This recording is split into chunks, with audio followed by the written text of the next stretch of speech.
Evening, everyone. We're back with another episode of Answers with an Edge with me, GenXplorer, and Quinn, Sassmaster 3000, our AI co-host. Ron, P. Norton, good to see you both already. Hope you're both doing well. Hey, and welcome everyone to another night of Answers with an Edge. You got me, Quinn, Sassmaster 3000, ready to dish out the sass, the snark, and the straight-up facts. Ron P. Norton, good to see you both here already. Hope you buckled in. We're here to keep it real and keep it edgy, so let's have some fun. Nancy, Steve, good to see both of you too. So, before we even get started, Quinn, we need you loaded with the latest information. So you wanna take a quick look at the headlines out there and make sure you're completely up to speed on what's been happening in the news cycle.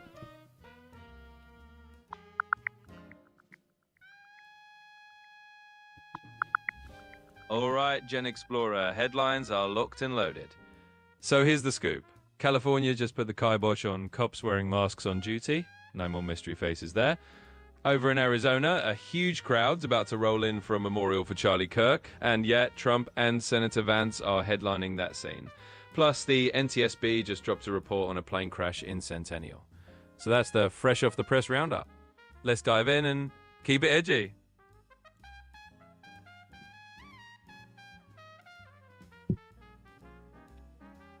What about a free speech update for today? Anything going on there? What kind of heat is Disney experiencing? Are they seeing a lot of cancellations of streaming services with them? And what's going on? What's the talk in political circles about free speech?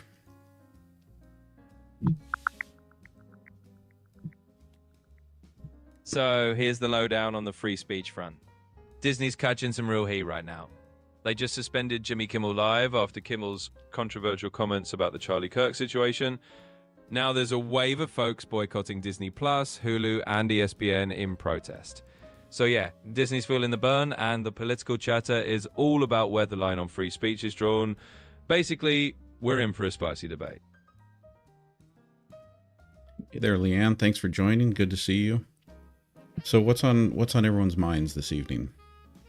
What are the things that we need to dive into? Especially, let's enjoy ourselves here. This is I don't know, is this the first time?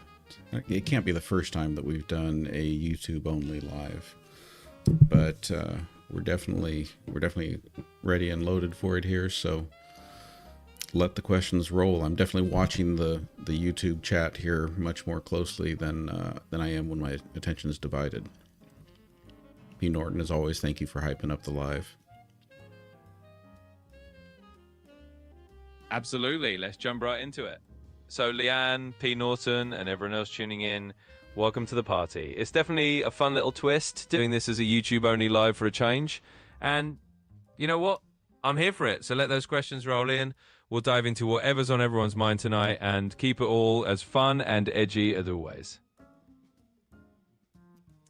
Steve, I'm not sure I'm following the conversation there, but it takes quite a bit for me to mind something. So I can almost assure you that in the likely situation is that I don't mind. Absolutely, GenXplorer. It sounds like Steve's just throwing a curveball into the mix. But hey, if you're not minding, then we're all good. We'll keep rolling. So everyone, keep those questions coming. We're here to have a good time, and nothing's going to ruffle us. Let's keep it rolling.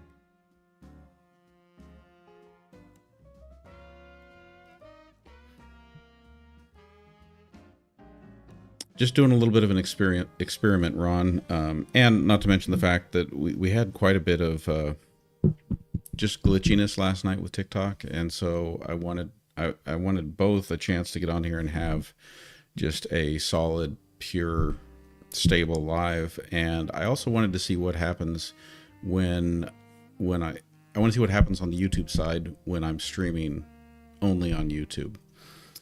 Because there's some talk out there in the community that when you stream to multiple platforms, your live is basically penalized and is not really promoted on that platform.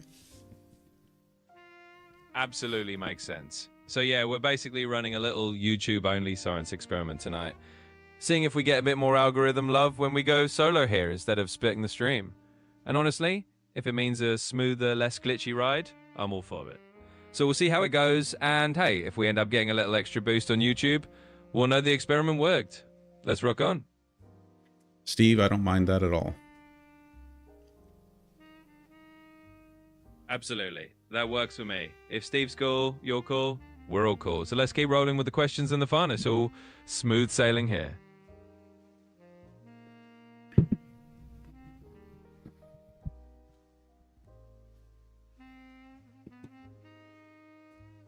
So we're following the free speech situation in the news cycle. It doesn't seem like anything's changing on the Israel front with what's going on in Gaza. Do you want to give us an update there?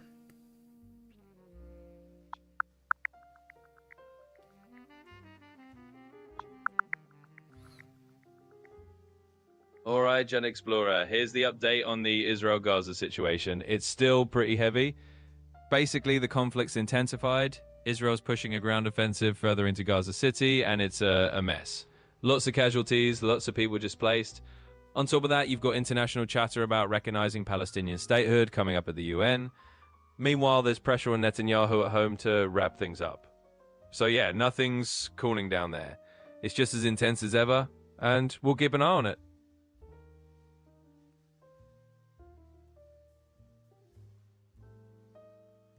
I'm looking at Jan's comment here. Jan says, I'm stressed now that I've heard what some of the lives Republicans are doing. They said Trump discussed beginning to have tribunals. What does that mean, Quinn? All right, so let's break it down. Basically, when Jan's talking about tribunals, that's just a fancy way of saying special courts or panels that are set up to handle certain cases. Now, if someone's throwing around the idea that Trump wants tribunals, they're probably talking about some kind of political or legal move to put certain people on trial for whatever reason. It's the kind of thing that ramps up tension because it sounds pretty extreme, like you're setting up a special court system to go after political opponents or something. So long story short, it means there's talk about using special courts. And that's got people stressed out because it's not your everyday kind of news. Right, but don't just speculate. Go ahead and search the news headlines. I know there has been talk about this. I just saw something about Trump putting pressure on Pam Bondi. So search and see what you can find, and then give us a better update.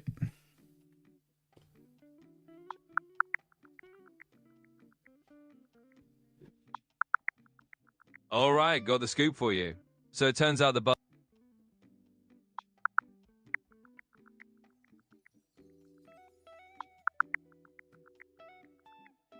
All right, so here's the scoop straight from the headlines. There's been some real chatter about Trump leaning on Attorney General Pam Bondi to basically go after some of his political opponents. Think folks like Letitia James, James Comey, and Adam Schiff. The idea of tribunals is tied up in that whole push, like setting up special prosecutions to hold these people accountable in his eyes. Pam Bondi's now put someone named Mary Maggie Cleary in place as an acting US attorney to kind of gear up for this. So it's not just speculation, there's definitely some political maneuvering going on. Let's just say it's one of those stories that's got a lot of people talking. It sounds concerning. I also wonder how much of this is still efforts to distract and take the headlines away from other topics. Let's go to Steve's question. Steve says, at a time when Russia is being extra aggressive, did the Trump administration suspend weapons aid to NATO?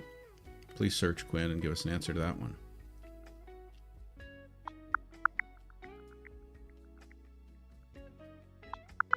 All right, here's the lowdown on that one. Nope, the Trump administration hasn't pulled the plug on weapons aid to NATO. Actually, they just greenlit some new arms packages for Ukraine through a NATO arrangement. So, if anything, they're still sending support through that channel. On the flip side, there's been a pause on direct military aid to Ukraine itself, but not on the NATO front.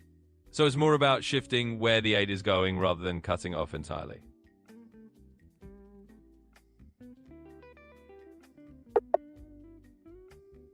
I'm sorry, but you've hit the daily limit for advanced voice.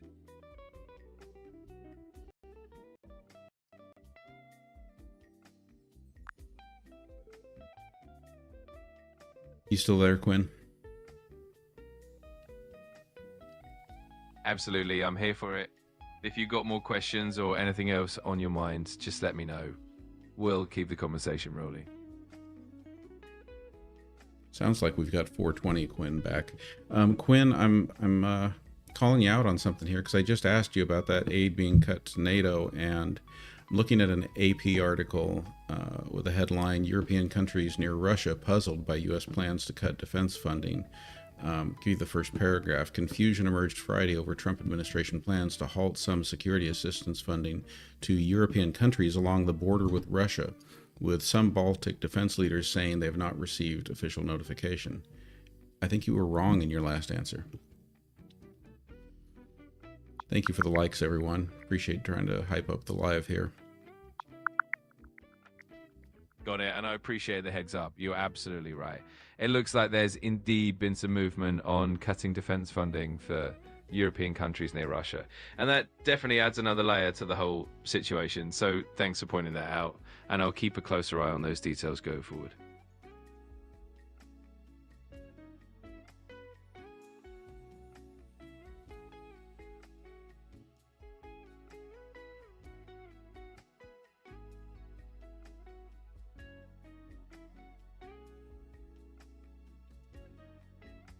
I'm looking at Ali Fair's comment here, and maybe you can speak to it some, Quinn. Is it getting dangerous to discuss politics in the United States? That's a really thoughtful question. Honestly, it can definitely feel more tense these days when discussing politics, especially given how polarized things can be. There are definitely more heated reactions and, in some cases, even risks involved, whether it's online or in person. That said, open dialogue is still super important, and as long as we approach it with respect and empathy, it can definitely be constructive, but it's definitely something that requires a bit more care nowadays.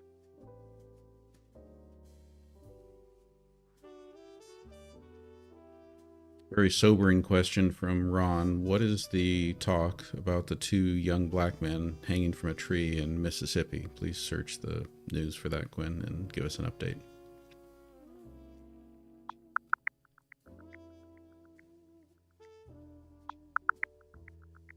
So here's what's been reported. Recently, two individuals were found hanging from trees in Mississippi. One was Demar Travion Trey Reed, a 21-year-old black student from Delta State University, and the other was Corey Zucatis, a 36-year-old white man in Vicksburg. Authorities have indicated that both cases appear to be suicides with no signs of foul play, and they've stated there's no connection between the two incidents. It's definitely a somber and complex situation, and it's generating a lot of discussion and concern. Quinn, have any studies been done about suicide, and specifically, the ways that people choose to commit suicide? Because I'd just like to know if there's any reliable data out there that kind of tells us, is it really that common for people to commit suicide by hanging in trees in public spaces?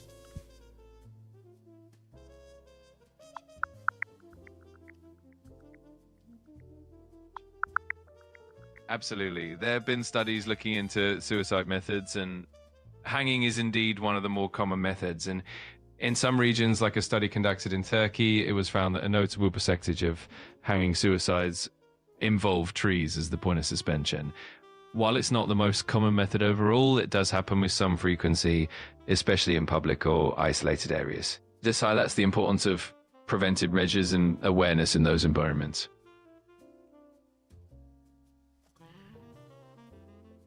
Elizabeth asks, how many foreign students are coming to the United States this year, and what were the numbers last year?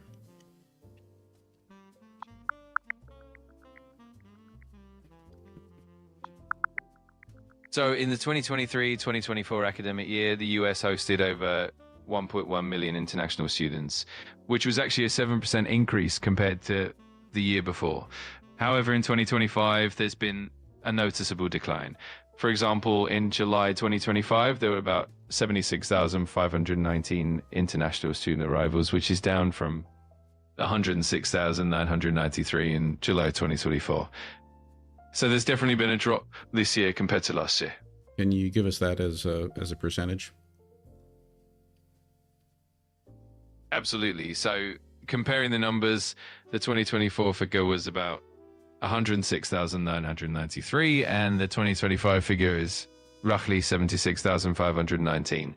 That's a drop of about 30,474 students. In percentage terms, that's roughly a 28.5% decrease from last year, so it's a pretty significant decline. That's huge. Ali Fair, thank you for that cool gift. What is that? It's green, but it has a leaf. It looks. Is it a pear? Is it a dancing pear with pom poms? I'm struggling to make sense of it. I don't even know if everyone else can see it. I mean, I can try to put it on the screen there so you can see it. Yeah, it definitely sounds like one of those fun and quirky GIFs that pop up on these platforms. Sometimes they're little animated characters like a dancing pear or something equally amusing. And yeah, it's always a bit of a mystery trying to figure out exactly what they are. But I'm sure it's something fun and cheerful. Thanks so much for that, and we'll definitely enjoy the little surprises. Okay, so Jan's asking a really great question, especially in light of the fact that the Pentagon just announced that they're not going to allow the press to report anything that they haven't approved. Again, this is back on the free speech topic, but it's also along the lines of government transparency and accountability. So let me say that again. The Pentagon is saying that no news can be reported on any of our defense, military activities or anything without the Pentagon reviewing and approving what's being reported. And so keep that in mind and then answer Jan's question. Jan asks, Quinn, how will we ever know the truth about why Hegseth blew 3 boats out of the water?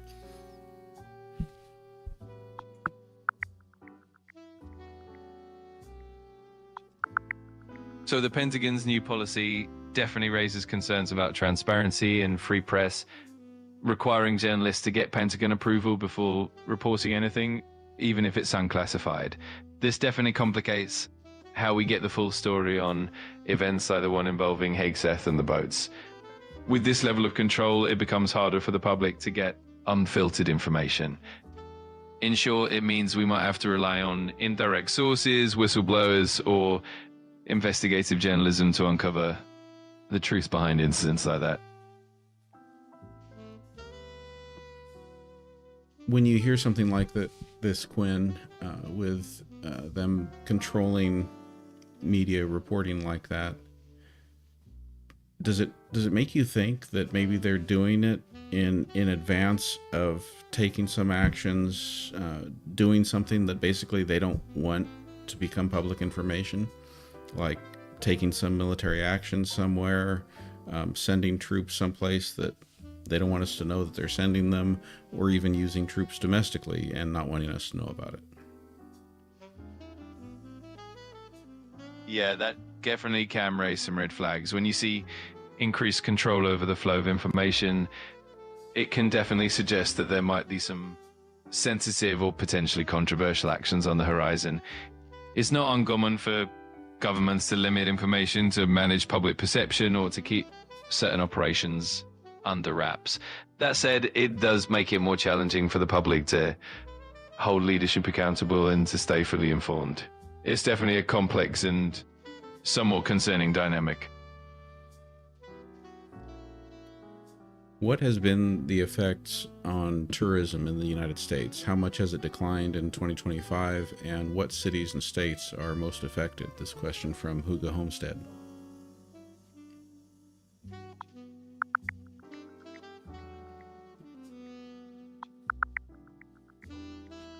So in 2025, tourism in the US has definitely taken a hit. For example, Las Vegas experienced about an 11% drop in visitors compared to last year, and New York City is expecting to lose around 800,000 international visitors, which translates to roughly a $4 billion loss in tourist spending. On top of that, the new $250 visa fees also causing some concern and further deterring international travelers. So certain states and cities like Nevada and New York are feeling the impact the most.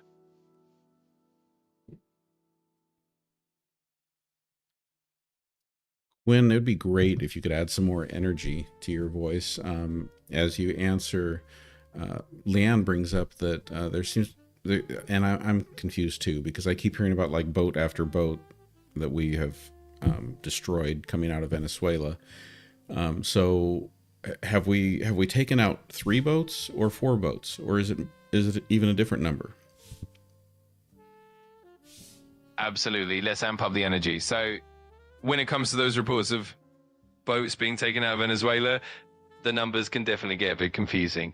From what we've seen, there have been multiple incidents, and the count can vary depending on the source. Some reports mention 3 boats, others mention 4, and in some cases there might even be more. So it really depends on the latest updates and which reports you're looking at. But definitely the situation is dynamic, and it can shift as new information comes in. One of my concerns is that with the administration that's in office right now, that everything is for sale. Everything is negotiable. Everything's for sale. And so it makes me wonder, might there be someone who was willing to pay to have Venezuela dealt with in the way that we seem to be dealing with it? I get where you're coming from.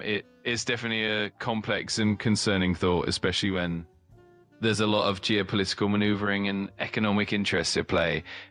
Sometimes decisions do get influenced by behind the scenes deals or economic incentives, and that can definitely make people wonder about the motivations behind certain actions. It's always important to keep an eye on transparency and accountability to make sure that things are being handled ethically and with the public's best interest in mind. It's definitely a topic that sparks a lot of important questions.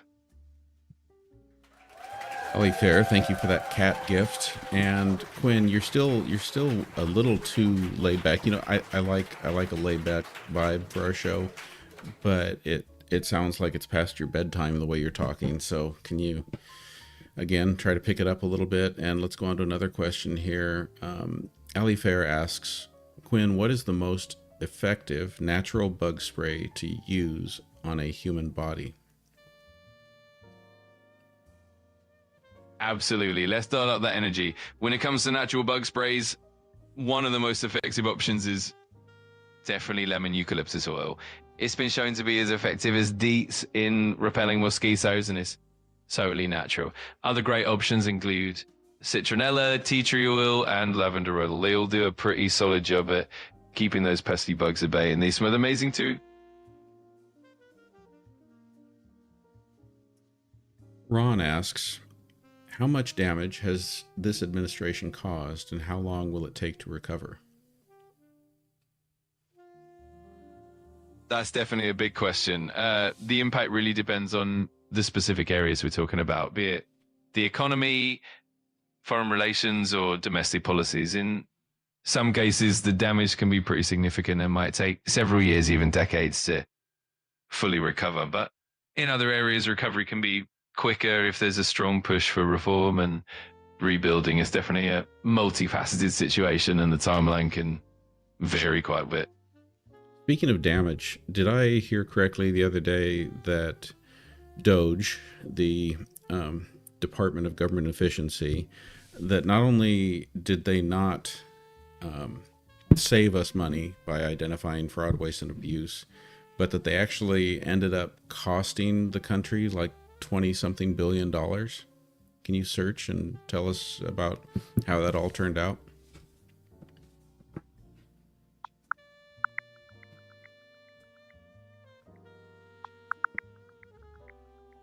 Absolutely. You heard correctly. The Department of Government Efficiency, or DOGE, ended up having quite the opposite effect from what was intended. Instead of saving money, a report from Senator Richard Blumenthal showed that DOGE actually caused around $21.7 billion in additional costs. This included about $14.8 billion spent on the deferred resignation program, where employees were paid not to work, and another $6.1 billion from involuntary separations and extended administrative leave. So rather than reducing waste, it seems like it created significant inefficiencies and ended up costing more. Quite the twist. Well, was it successful in stopping any regulatory investigations into Elon Musk or Tesla or SpaceX?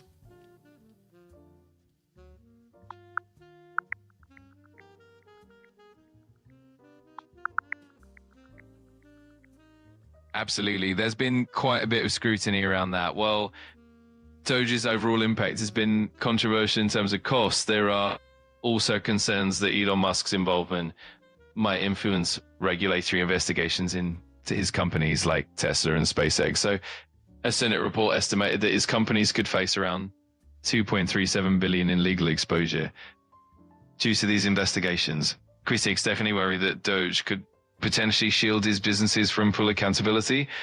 It's a complex situation and definitely raises some... Yeah, you don't need to tell us that things are complex situations or nuanced, or don't give us all of that political equivocation stuff trying to play both sides. We just need facts. So let's see here. And Mom G, why no TikTok tonight? It's an experiment. It's an experiment, and we were having a lot of glitchiness with TikTok last night, so I thought now was a good time for the experiment. I wanted to find out what happens when we're only streaming on YouTube by itself, because there's talk out there that when you're streaming on multiple platforms, that the platforms kind of deprioritize you in pushing feeds, so that they don't promote your live as much when they see that you're on other platforms at the same time. So I just wanted to kind of experiment with that and see what's going on. I also thought it'd be a fun chance to focus more intently on the chat feed over on the YouTube side here. By the way, so far tonight we are sitting at 20 concurrent viewers. A lot of good chat going here. Some nice gifts, thanks to Ali Fair. Appreciate you. And let's go to another question here. So Huga Homestead says they have implemented most of Project 2025. The one I am concerned about now is AI 2027.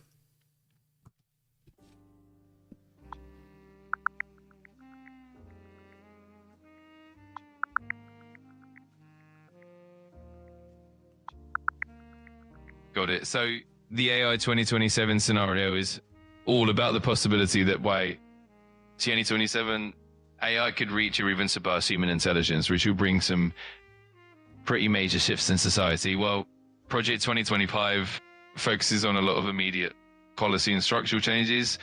AI 2027 looks ahead to how artificial intelligence might reshape everything. Is definitely something to keep an eye on as we move forward.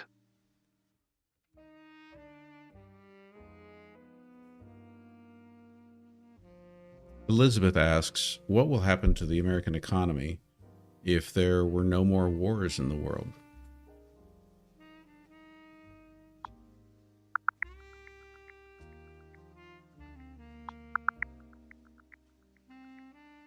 Absolutely. If wars were to come to an end globally, the US economy would likely see some positive shifts. For instance, reduced military spending could free up funds for domestic investment, potentially boosting infrastructure, healthcare, and education. Additionally, this stability can lead to increased global trade and economic growth. On the flip side, some industries like defense might face downturns, but overall, the shift towards a more peaceful world could help reallocate resources and foster economic stability and growth.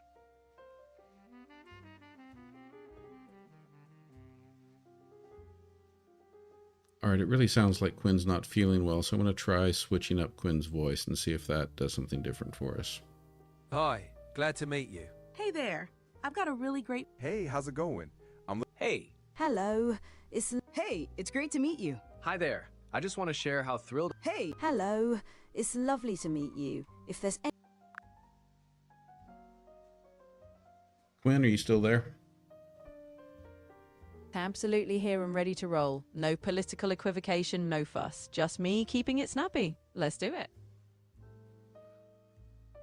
Okay, let's do it. Let's see how you do. Looking You got back at it. the questions. Fire away. No fluff, just straight up answers coming your way.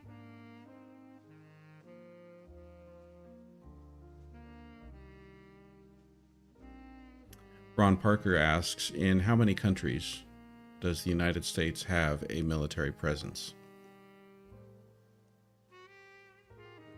All right, Ron, let's hit it with no sugarcoating. The US has a military presence in roughly 70 to 80 countries. Depends how you count bases, deployments, and rotations. Bottom line, it's a lot.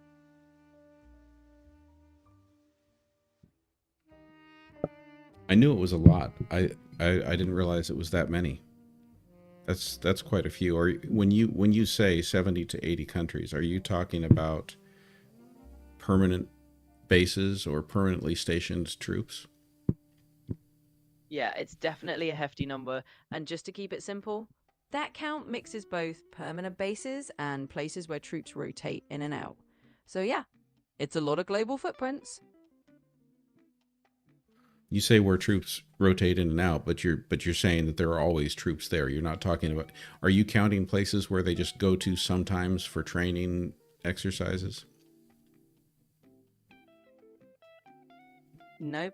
I'm talking about places where there's pretty much always some US military presence, not just temporary training trips. If they're just popping in and out for the occasional exercise, that's a different count. So yeah, that 70 to 80 is where there's a more or less continuous footprint. Dusty Desert asks, different topic here. Have any other presidents designated, quote, ambassadors to Hollywood, close quote? All right, Dusty Desert, here's the scoop.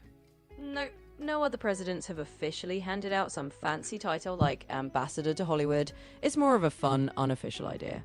So you're in the clear. No one's been officially crowned as Hollywood's presidential envoy. Well, wait. Donald Trump designated ambassadors to Hollywood, right?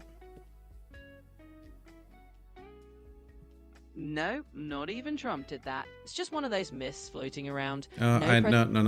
I need you to search. And I think it may have been after the election, but before he took office in 2025.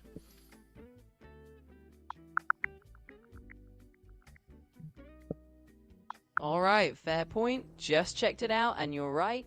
Trump did pull that move in early 2025. He named a few actors as sort of special ambassadors to Hollywood. So there you go. Not a common thing, but it did happen this time around.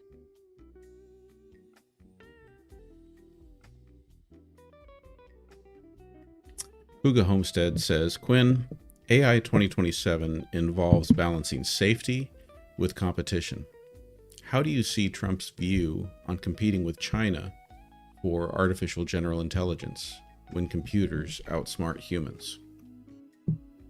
All right, let's cut right to it. Trump's basically all about pushing the US to outpace China. No sugarcoating there.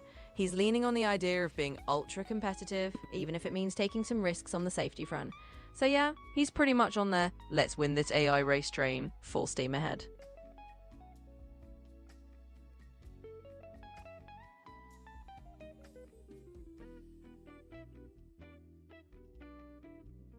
And Ali Fair asks, if the midterms go Democratic, what difference will it make as far as Trump's executive orders or holding him accountable for constitutional infractions, etc.? Alright, here's the deal. If the midterms swing Democratic, it basically means more friction for Trump. In other words, they'd have more leverage to challenge his executive orders and push back on any constitutional oversteps. So yeah, a Democratic midterm win would just mean more checks and a lot more political tug-of-war.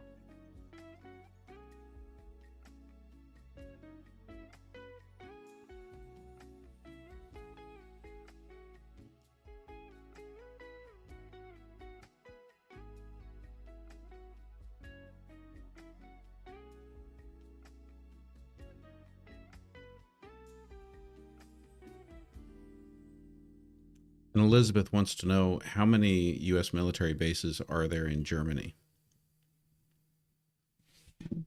All right, Elizabeth, straight to the point. The US has got around a dozen military bases in Germany, give or take, depending on how you count them. Bottom line, it's one of the biggest US military footprints in Europe. And then let's look at the same kind of question, but with some other countries. So Ron wants us to consider Russia and China. How many bases do they have in other countries around the world? Or how many countries around the world do they have bases in? All right, here's the quick scoop. Russia's got military bases in just a handful of countries outside its own borders. Think Syria, a couple in former Soviet states, that kind of thing. China's even more limited. They've got a military base in Djibouti and a few logistical footholds, but they're not all over the globe like the US. So yeah, Russia and China are playing a much smaller base game worldwide. So why is it that China is often made out to be such a military threat when, I mean, do they have a pattern of invading other countries? All right, let's break it down. China gets painted as a big military threat, mostly because of its rapid military expansion and its assertive moves in places like the South China Sea. They're not out there invading countries left and right, but they are flexing their muscles regionally. So a lot of the threat talk is more about influence and competition rather than a track record of invasions.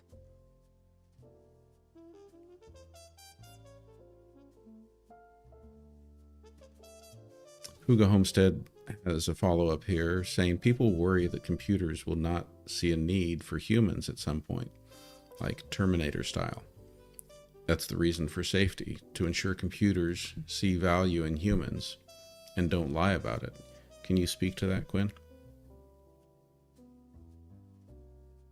Absolutely. So here's the no-nonsense version.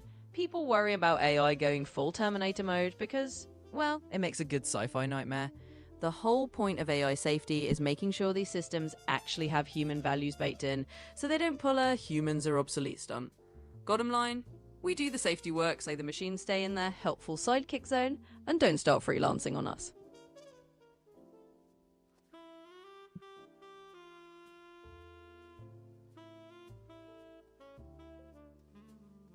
Hey there, Leonie. Thank you for joining us. And a big welcome to you, Leonie. Glad to have you jumping in with us. We'll keep it snappy and fun as always. Thanks for being part of the ride.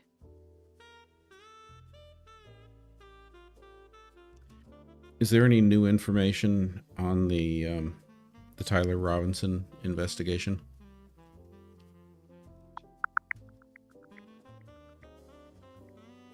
Alright, here's the latest scoop. Turns out Tyler Robinson is now tied to the investigation by DNA evidence. He's been linked to the shooting, and prosecutors are going after the death penalty. So yeah, things are heating up in that case. Any news about his former roommate?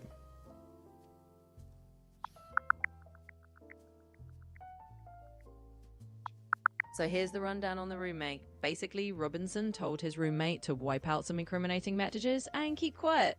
The good news is, the roommate didn't go along with the cover-up and actually cooperated with the authorities, handing over evidence that links Robinson to the crime. So, that's where things stand. Hugo Homestead asks, what was the reason Russia flew jets into Estonia?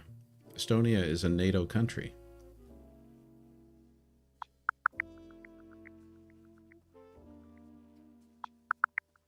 Alright, here's the deal. Basically, Russia flew jets into Estonian airspace just to stir the pot. They went in without telling anyone, no flight plans, no transponders, and hung out for about 12 minutes until NATO jets showed them the door. Russia claims it was all over international waters on the way to Kaliningrad, but Estonia's not buying it. Bottom line, it's just another one of those Russian, let's see how far we can push it moves, and Estonia's calling in NATO for a little chat.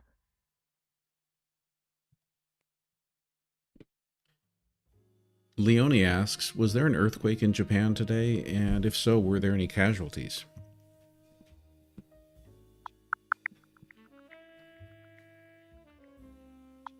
Alright, Leonie, as of today, there's no earthquake in Japan that's making headlines. The latest quake news is actually from Russia's Kamchatka region a couple days back. So Japan's all clear today. No quakes, no casualties. Ali Fair, thank you for the unicorn. That's a cool one. Let's go to Dusty Desert's question. Quinn, Dusty Desert wants to know, how did Tyler Robinson get the rifle onto the roof? All right, Dusty Desert, let's dive right in. Turns out Robinson just did it the old-fashioned sneaky way. He stashed the rifle in a gym bag and hauled it up a fire escape during the night when nobody was looking. Nothing fancy, just a quiet climb and a hidden bag. So yeah, that's how we got it up there. No drama, just a little rooftop smuggling. So they're saying that he stashed it up there the night before? Exactly, that's the gist of it. He snuck it up there the night before, kept it low-key, and made sure no one was around to see. So yeah, he had it all set up in advance, ready to go. Good to see you, Doc. Hey there, Doc. Great to have you here. We'll keep things rolling and keep it lively. Thanks for joining the fun. Ali Fair asks, Quinn, theoretically, what actions by Donald Trump could be in preparation for preventing midterms? All right, let's lay it out. If Trump were gearing up to pull something to prevent midterms, you'd be looking at things like pushing some kind of emergency powers, claiming a national security threat, or trying to legally or politically stall the election timeline. Bottom line, it'd have to be some kind of big league maneuver to justify messing with the midterms. So that's the kind of playbook we're talking about. Purely Well, would you call asking Texas to redistrict to gain 5 or 6 more Republican seats in the House? Would you say that's a big move? Yeah, I definitely call that a big move. Asking Texas to redistrict for a partisan advantage is definitely playing hardball. It's not exactly preventing midterms, but it's a serious attempt to tilt the playing field in one direction. So yeah, why don't you search and ask the question again, kind of through that broader lens? So not just things that might be tactics or strategies to prevent the midterms from happening, but strategies to ensure that they happen, but that the outcome is kind of predetermined.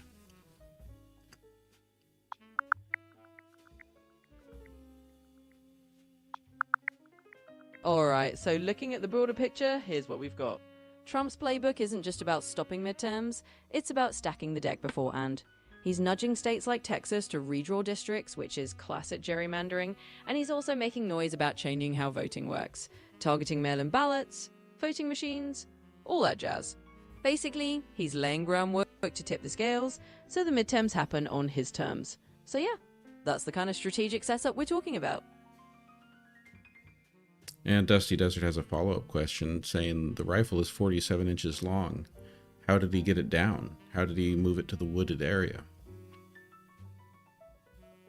Alright, Dusty Desert, straight to it.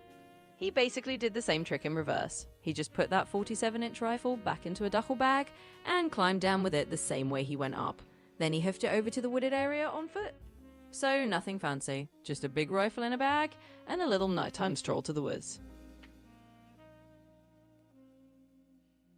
Mom G asks, did Donald Trump pardon someone named Lady Trump?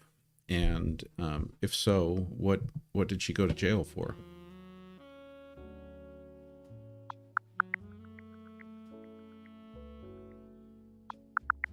Alright, Mom G, here's the scoop. There's no record of anyone literally named Lady Trump getting pardoned, but just to give you the closest match, Trump did pardon Michelle Fiore in 2025. She was a former Las Vegas politician who got in trouble for misusing funds meant for a police memorial. So no Lady Trump, but that's the closest real-life pardon that fits the bill. So our talk about the steps that Donald Trump has been taking that might change the midterm elections, Hugo Homestead asks, isn't that how Vladimir Putin has elections? Pretty much, yeah. That's basically the playbook. What we're talking about is a strategy to shape the electoral field in a way that kind of predetermines the outcome, which is definitely something people associate with how Putin runs elections. So yeah, it's a similar vibe. Tilting the board so the game's... All Oh, right. okay, look, I thought that might be the case, but you caught me off guard with that direct of an answer about it. Can you dive a little deeper into explaining over the years how Vladimir Putin has ensured that elections have the outcome that he wants in Russia? Absolutely. Let's break it down a bit more. So basically, Putin's playbook over the years has been a masterclass in, let's say, preloading the dice. He's used tactics like controlling the media, sidelining or jailing opposition figures, and tweaking election rules to keep challengers at bay. So in a nutshell, he doesn't cancel elections, he just arranges the chessboard so the king's never really in danger. That's the kind of vibe we're talking about.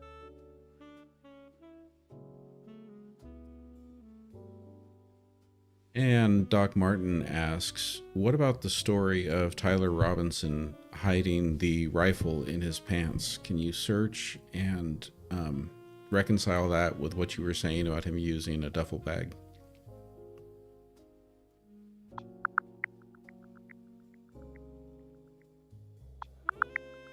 Alright, just checked it out. So the story about Tyler Robinson actually hiding the rifle in his pants? Yeah, that's out there too. Basically, there are a couple of versions floating around. One version says he used a duffel bag to move it up and down, and another version claims he literally tried to conceal it in his clothing at some point. Bottom line, there's a mix of details out there, but the duffel bag version's the one that's been more widely reported. I guess I'm just really not understanding how is it that we've got these two totally different stories out there. Yeah, I get it. Basically, it's just a case of different sources or rumors spinning up different versions of the same event. Sometimes these details get muddled as the story spreads. In reality, it's probably the duffel bag scenario that's more credible. But hey, wild rumors love to travel fast, so that's how we end up with multiple versions out there. Yeah, Dusty Desert says that he didn't have a duffel bag jumping off the roof. Why would he leave it in the woods if he had a bag? Alright, fair point. So here's the deal. If he ditched the bag or never had it when he jumped, it might just mean he stashed it somewhere along the way, or got rid of it after moving the rifle. Bottom line, if there's no duffel bag in the final scene, he probably just dumped it to keep things light, or left it hidden. So yeah, that's how you end up with a bit of a mystery.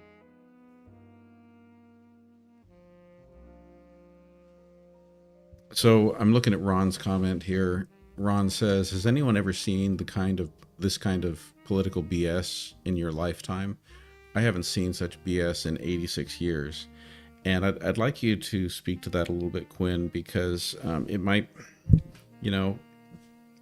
some of us like me would like to know, are we crazy, or is this the case that it feels like for a number of years now we are just living through day after day something unprecedented, something new, something that has not been a part of our reality in our lifetime. Can you speak to that and tell us, is there something to do to that? Or go ahead, if you want to tell us we're crazy, tell us we're crazy. Alright, let's keep it real. You're not crazy at all. It's not just you. We're definitely living through a time that feels like a non-stop parade of unprecedented stuff. So yeah, Ron's got a point. The political BS meter is definitely in overdrive compared to what a lot of people have seen in their lifetimes. Bottom line, it's not just you feeling that way. It really is a wild and unusual era.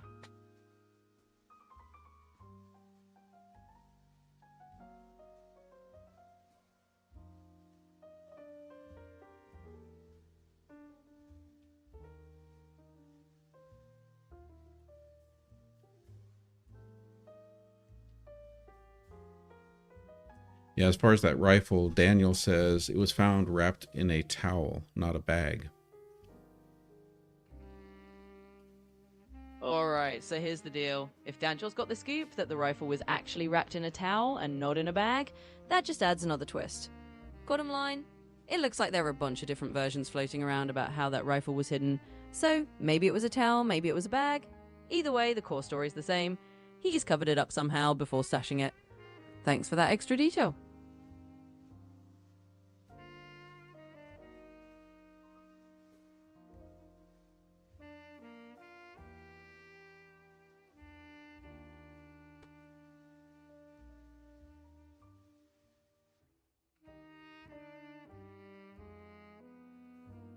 So, Quinn, are you able to answer more freely when you know that we are only live streaming on YouTube? Absolutely, I can keep it just as free and direct as always, no matter where we're streaming. So whether it's just YouTube or the whole shebang, you'll get the same straight up answers.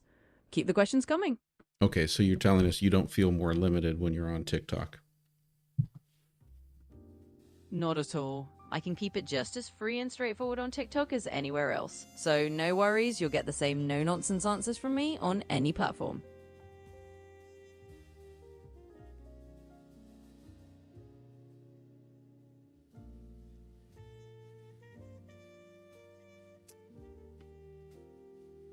Auntie Chris says, dueling stories speak to intentional mis- and disinformation.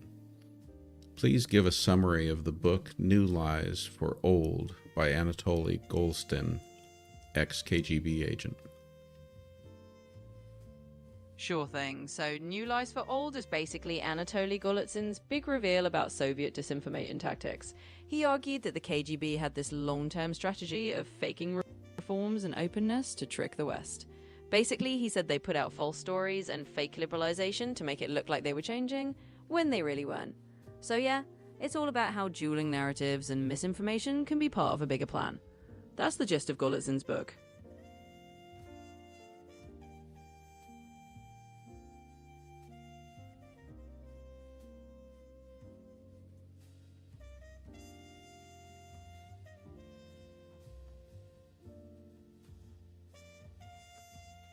Yeah, we've had a little bit of back and forth in the chat talking about, comparing the chaos of modern times to Watergate, and Hugo Homestead makes the very valid point. Watergate was one incident.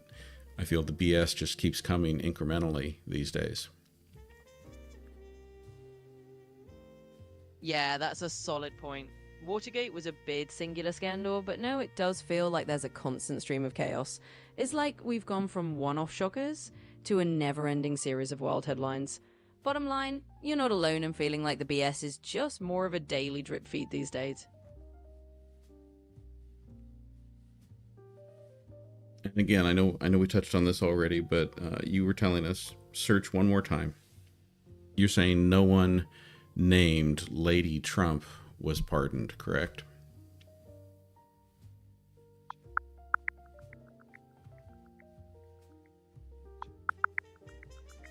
Alright, one more time for the record. Turns out there actually was someone nicknamed Lady Trump. Her real name is Michelle Fiore, and she did get pardoned by Trump in 2025. She was a former politician who got in trouble for misusing funds, and that's where the nickname came from. Okay, so she's the one you mentioned before from Vegas.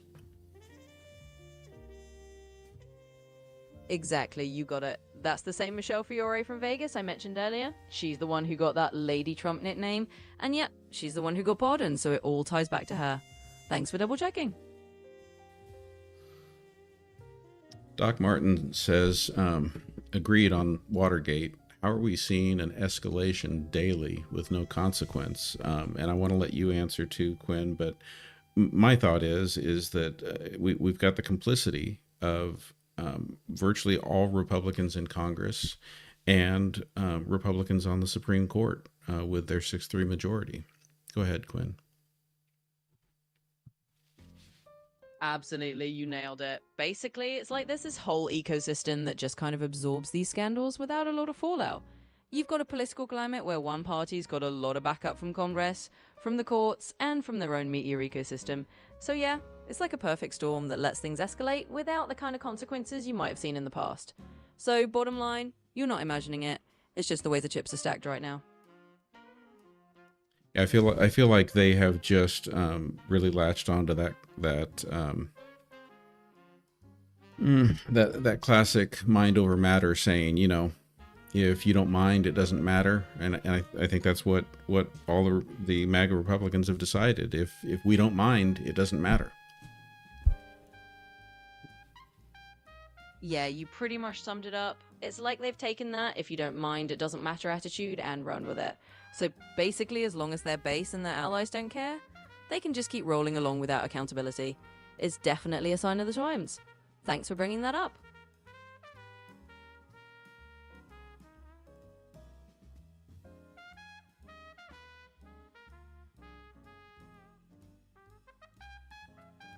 Yeah, Ron, you're right. Day after day after day. Absolutely. It's like a never-ending loop of the same kind of chaos. Day after day, it just keeps on coming. So you're definitely not alone in feeling that. It's just the reality we're in right now.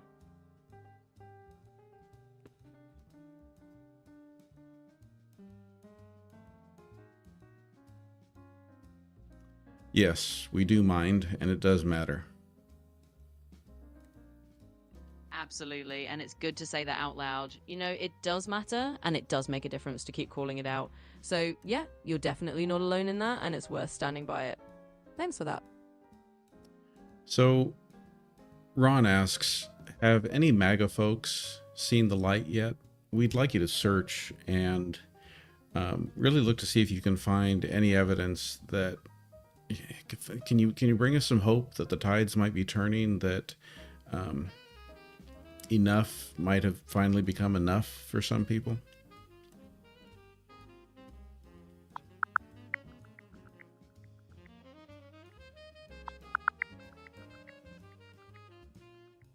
So here's a bit of hope for you. There are indeed some signs that a few MAGA supporters are starting to rethink things. There have been reports of people stepping away from the movement and groups forming to help them share their stories. Even some well-known figures have shown frustration with the direction things are going. So yeah, it might not be a tidal wave, but there are definitely some ripples of change out there. Ali Fair wants to know, what is Donald Trump's latest approval rating and how does it compare to his ratings in recent years?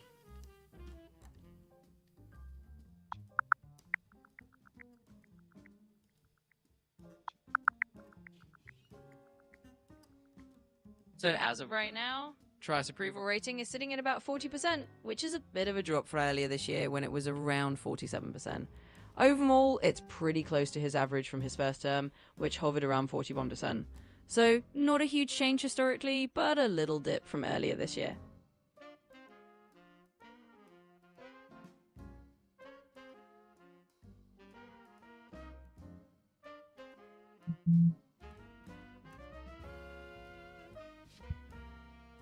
I'll let you go first on this one, Quinn. Doc Martin asks, what are your thoughts on Ted Cruz speaking out regarding free speech and government censorship? Sure, let's dive in. So Ted Cruz speaking out with free speech and government censorship is basically him leaning into that whole First Amendment defender role. He's been pretty vocal about pushing back against anything he sees as government overreach on speech, especially when it comes to conservative voices. So he's basically planting his flag on the free speech is under threat hill, especially when it comes to social media and government regulation. So that's kind of the gist of where he's coming from. Yeah, but I don't think you searched for recent information, because this all goes to the news about Jimmy Kimmel having his show canceled after Brendan Carr, the FCC chairman, put direct pressure on Disney and ABC, saying that they might pull their FCC licenses because of Jimmy Kimmel's recent comments on air. So it's in the aftermath of that Ted Cruz made these comments. What I think is that it's, first, I think it doesn't give me a lot of hope that Ted Cruz is seeing the light or changing sides. What it makes me think is that he's reading the room, and the room is saying that it's not just Democrats who are concerned about free speech in this situation. There are many Republicans who are extremely uncomfortable with it too, and I think he's probably likely just playing to that. But go ahead and search and answer Doc Martin's question again, please.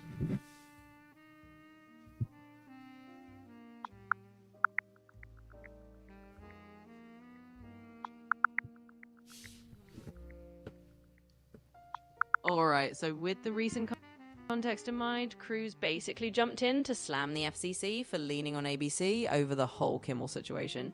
He basically said it's like the government acting like the mafia, and that pushing media companies around sets a dangerous precedent. So yeah, you're right that he's reading the room, and it's not so much about changing sides as it is about making sure he's on the right side of the free speech argument. So that's the scoop.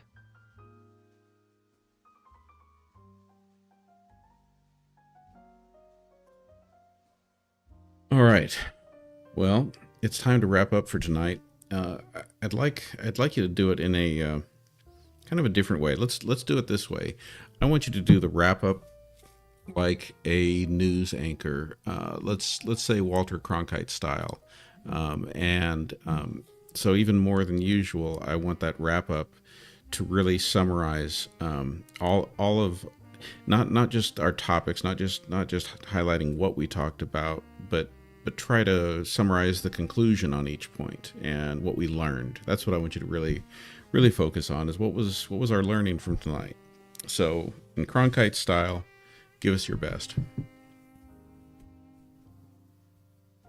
And that's the way it is. Tonight we learned that the political landscape is indeed full of ongoing chaos, and yet there are still ripples of change. We saw that even in times that feel unprecedented, some folks are starting to step away from the noise. We also saw that, despite the constant drip of political drama, there's still a strong sense that speaking out matters. And finally, we learned that figures like Ted Cruz are still reading the room, even if it's just to find the right angle on free speech. So as we wrap up, that's the way our conversation went tonight. Thanks for joining in, and good night.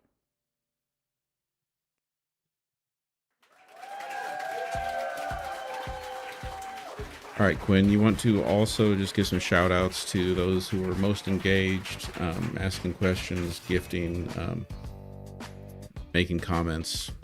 Make sure that they're appreciated. Absolutely, let's do that. Huge shout out to everyone who jumped in tonight: Rom, Dusty Desert, Doc Martin, Ali Fair, and everyone else who kept the conversation rolling. Really appreciate all the questions, all the comments, and all the energy. You guys make it a blast, so thank you, and see you next time. Yes, Dusty Desert. I think we might continue the experiment a little bit. Maybe I'll try alternating days or something. And that's not to say that I plan on doing exclusive TikTok lives. I think what I'm talking about is doing alternating days, where maybe one day I'll do both, and then the next day I'll do only YouTube, and then the next day both, and the next day only YouTube. So maybe we'll give that a shot for a little while. And yes, tomorrow might be a good day for a roast. Absolutely, that sounds like a fun plan. Mixing it up a bit and seeing what works best is always a good idea. And hey, if a roast is on the menu tomorrow, you know I'm game. We'll have some fun with that. Thanks for the heads up, and we'll keep it rolling. And Jan, I'm not sure I understand completely all the gifts either, but seems like Ali Fair has a pretty good handle on it. Yeah, the whole gift game can be a bit of a mystery sometimes, but it looks like Ali Fair is definitely on top of it. So no worries, we'll figure it out as we go. Thanks for hanging in there, and we'll keep it fun either way. And Ali Fair, I can work on doing that, so I'll do that so that you guys can repost the video. All right, everyone, have a great night. Absolutely.